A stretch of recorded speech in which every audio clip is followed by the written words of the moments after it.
You are looking at Julian's pronunciation guide, where we look at how to pronounce better some of the most mispronounced words in the world, like this other curious word. But how do you say what you're looking for today?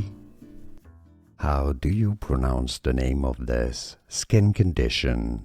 Well, there are different ways of pronouncing it, 3 different pronunciations in fact. This is why many people get confused by it or mispronounce it altogether. So let's get through those 3 correct pronunciations. Yes, those 3 are correct, okay? If somebody tells you otherwise, well, they're wrong.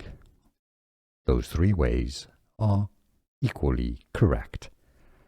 Let's hear them and go through. So this is how it is spelled, okay? So this is why there's a bit of confusion there. Eczema. Eczema. You've got the phonetic spelling on your screen. We're talking here about the top pronunciation, the red one. Eczema, okay, with a S sound. The second pronunciation, the yellow one on your screen, is as eczema, or actually a stress on the second syllable, so rather eczema, eczema, eczema, a stress on the second syllable, and yes, a Z sound. The third correct pronunciation is the one I mistakenly say before, eczema, eczema, with a stress on the first syllable and a Z sound, okay?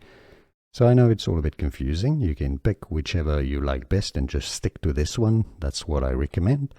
But let's hear those 3 pronunciations again. Eczema, eczema, eczema.